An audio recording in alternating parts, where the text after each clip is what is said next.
نحمدہ و نصلی علی رسولہ الکریم۔ معزز سامعین و ناظرین، السلام علیکم ورحمۃ اللہ وبرکاتہ۔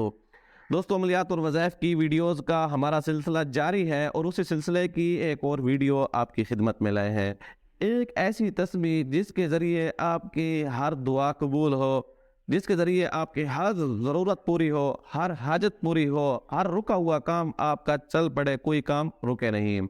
جی ہاں، یہ ایسا وظیفہ ہے کہ اس کی اتھینٹیکیشن سمجھ لے یا اس کے مستند ہونے کی وہ یہ ہے کہ اس کے اوپر باقاعدہ ایک حدیث مبارکہ، بلکہ ویسے تو اس کی کافی سارے قرآن مجید کے اندر بھی اس کے دلائل اور حدیث مبارکہ کے اندر بھی ہیں۔ وہ وظیفہ کیا ہے، پہلے وظیفے کے بارے میں بات کرتے ہوئے پھر اس کی اتھینٹیکیشن کے اوپر بات کرتے ہیں۔ وظیفہ یہ ہے کہ پہلا کلمہ لا الہ الا اللہ محمد رسول اللہ۔ دوستو، یہ ایسا کلمہ ہے جس کے بارے میں آپ صلی اللہ علیہ وسلم نے فرمایا افضل الذکر لا الہ الا اللہ، یہ افضل ترین ذکر شمار اس کو کیا گیا ہے۔ قرآن مجید کے اندر اس کو جو ہے کہا گیا ہے، کلمہ طیبہ کا لفظ کہا گیا ہے۔ ضرب اللہ مثلا کلمۃ طیبۃ، قرآن کے اندر اس کو جو کلمہ باقیہ بھی کہا گیا ہے، کہا گیا وجعلہا کلمۃ باقیہ، کلمہ باقیہ بھی کہا گیا۔ اس کو ایمان کے ثابت ہونے کے لیے بھی کہا گیا ہے، کلمہ ثابت، یعنی ثبت اللہ الذین آمنوا بالقول الثابت۔ قرآن مجید کے اندر اس کو، بلکہ قرآن مجید کے اندر ایک وما ارسلناک من قبلک من رسول الا نوحی الیہ انہ لا الہ الا اللہ، کوئی نبی نہیں بھیجا گیا، کوئی رسول نہیں بھیجا جس کو یہ کوئی ایسا رسول نہیں بھیجا جس کو لا الہ الا اللہ نہ دیا گیا ہو۔ ہر رسول کو کہا گیا ہے کہ آپ لا الہ الا اللہ کی تبلیغ کریں۔ قولوا لا الہ الا اللہ تفلحون، ہر نبی کہتا ہے قولوا لا الہ الا اللہ تفلحون، لا الہ الا اللہ کہہ دو کامیاب ہو جاؤ گے۔ اور حدیث پاک کے اندر ہے من کان آخر کلامہ لا الہ الا اللہ، جس بندے کا آخری کلمہ، آخری جملہ یہ ہو لا الہ الا اللہ، یعنی اس کے بعد وہ فوت ہو گیا، من داخلہ وہ جنت کے اندر داخل ہو جائے گا، سیدھا جنت میں جائے گا۔ اب دیکھیں اس کلمے کی اتھینٹیکیشن، بلکہ آپ صلی اللہ علیہ وسلم نے فرمایا کہ اس کلمے کو اس دنیا میں ضروع زمین کے اوپر وہ بندہ سب سے افضل ہے جس نے 100 مرتبہ کلمہ پڑھ لیا، اس سے افضل وہی بندہ ہو سکتا ہے جس نے اس سے زیادہ پڑھا ہو، یعنی اس کلمے کو زیادہ پڑھا ہے تو وہ افضل ہے، ورنہ وہ کائنات کے اندر سب سے روئے زمین کے اندر اس وقت جس نے یہ 100 مرتبہ پڑھ لیا ہے تو وہ سب سے افضل شمار ہوگا۔ بلکہ حضرت موسیٰ علیہ السلام نے اللہ تبارک و تعالیٰ سے فرمایا کہ یا اللہ، کہ مجھے کوئی ایسا ورد، کوئی ایسا وظیفہ بتا دے کہ جس کے کرنے سے میں آپ کے قریب ہو جاؤں یا آپ کا مزید قربا کے اندر، اقربین کے اندر، آپ کے قریبی لوگوں کے اندر شامل ہو جاؤں۔ تو اللہ تبارک و تعالیٰ نے فرمایا لا الہ الا اللہ کہہ دو۔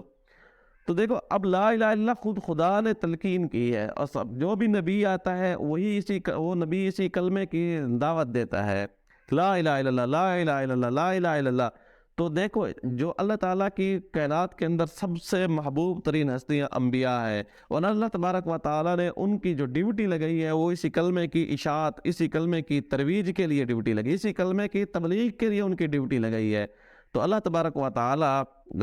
اپنی کائنات کی محبوب ترین ہستیوں کو جو چیز دے رہا ہے وہ چیز عام نہیں ہو سکتی، وہ چیز بڑی خاص ہے۔ تو اس خاص چیز کا جو وظیفہ ہے آپ کے سامنے لائے ہیں، وہ وظیفہ یہ ہے کہ اس کو 100 مرتبہ پڑھ لیں۔ پڑھنے کا طریقہ یہ ہے کہ 2 رکعت نفل پڑھ لیں، تو 100 دفعہ اس کو پڑھیں، روزانہ کی بنیاد پر پڑھیں، یا 100 مرتبہ صبح پڑھیں، 100 مرتبہ شام، ویسے صبح کی نماز کے بعد یا مغرب کی نماز کے بعد اس طرح ترتیب بنا لیں۔ تو یقین جانیے آپ کے رکے ہوئے کام ختم ہو جائیں گے۔ جو رکے پڑے ہیں، آپ کی دعا قبول نہیں ہو رہی، یہ کریں، آپ کے وظیفے رکے ہوئے ہیں، یہ عمل کریں۔ دیکھیں نا، اس کلمے کی ایک معنی کے اوپر تو غور کریں،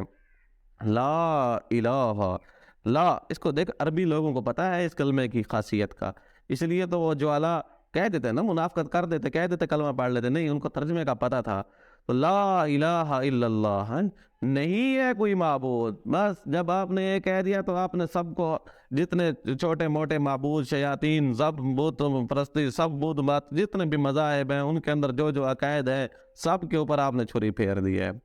سب خداؤں کو، زمینی خداؤں کو آپ نے ختم کر دیا۔ اب کیا ہے؟ الا اللہ، مگر اللہ۔ آپ کا کوئی کام رکا ہوا ہے، آپ کو کوئی ظالم تنگ کر رہا ہے، آپ کی کوئی دعا قبول نہیں ہو رہی، آپ کا کوئی مسئلہ پھنسا ہوا ہے، آپ کے اوپر کسی نے ناحق کیس مقدمہ کیا ہوا ہے، اب جب یہ کہیں گے کہ اللہ کے سامنے کہ یا کوئی ہے نہیں معبود مگر تو ہی یا اللہ، تو ہی اللہ معبود ہے، تو ہی سب کچھ قدرت رکھنے والا ہے، تو ہی قادر مطلق ہے، جب یہ اس طرح کے جملے جب دھیان کے ساتھ توجہ کے ساتھ پڑھیں گے، ایک تو یہ ہوتا ہے بس ایسے پڑھتے ہوئے جانا نا، ایک یہ ہے کہ آپ بڑے توجہ اور انہماک سے جب اس کو پڑھیں گے انشاءاللہ ثم انشاءاللہ اس کلمے کی برکت سے آپ کے تمام رکے ہوئے مسائل بھی حل ہو جائیں گے، اور اس کا آپ کو اخروی حوالے سے بھی بے پناہ فائدہ ہوگا، دنیاوی حوالے سے تو فائدہ ہوگا ہی صحیح انشاءاللہ ثم انشاءاللہ۔ امید ہے آپ کو یہ ویڈیو اچھی لگی ہوگی، آنے والی ویڈیو تک کے لیے اجازت دیجیے گا، اللہ حافظ۔